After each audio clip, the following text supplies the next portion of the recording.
debate sobre a distribuição entre o governo federal, estados e municípios do dinheiro público arrecadado com impostos e contribuições se dá o ano inteiro aqui no Congresso Nacional. Nesse Palavra Aberta, vamos falar sobre alguns critérios de distribuição dessas verbas, que no final das contas é o que vai garantir se você vai ter serviços públicos de qualidade.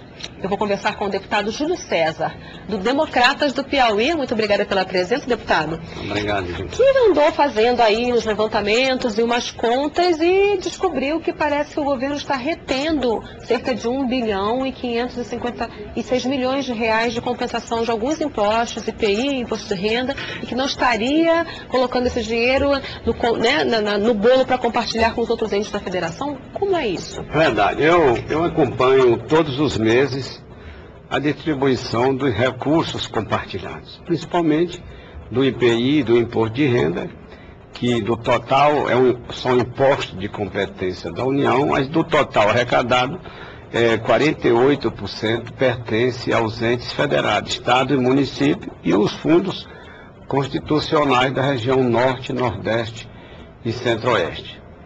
E aqui e lá eu identifico algumas anomalias de recursos arrecadados pelo governo que não são compartilhados.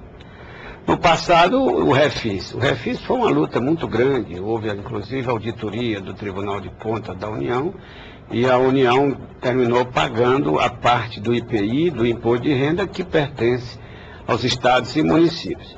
Depois veio o PAEX, é outro parcelamento que chama-se Refis 2, que a União também reteve, dentre de todos os tributos que as empresas pagaram no parcelamento, esse parcelamento especial, reteve, e nós tivemos que mais uma vez reclamar a Receita Federal, o Tesouro Nacional, para repassar a parte dos estados e municípios.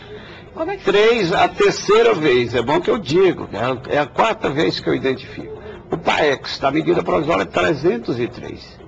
Foram retidos recursos e depois de muita luta a União pagou estados e municípios. E por último, eu identifiquei 1 bilhão 556 milhões de reais arrecadados pelo governo federal no ano passado, dos grandes contribuintes da compensação das exportações, que tinham direito assegurado de não pagar, mantido por uma liminar. A liminar caiu e a Procuradoria da Fazenda Nacional, juntamente com a Secretaria da Receita Federal, foram à Justiça e conseguiram resgatar, bloquear das contas de empresas, inclusive de grandes empresas.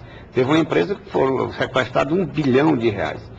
E foram os cofres do governo federal. Está lá na Secretaria da Receita Federal, no Tesouro Nacional, mas classificado como outras receitas. Eu já fiz um requerimento ao presidente da Comissão de Finanças, que encaminhou ao secretário da Receita, ao secretário do Tesouro, e hoje me ligaram dizendo que estão classificando e que vão pagar. São recursos devidos aos entes federados que precisam ser pagos. Deputado, por que um deputado tem que fazer esse trabalho? Não existe um sistema que garanta que esse repasse de recursos seja feito de forma legal, igual, não haja retenção? Eu acho que isso era um papel mais do Tribunal de Contas da União. O Tribunal de Contas tem que conferir as contas das transferências constitucionais para os entes federados. Mas o Tribunal faz.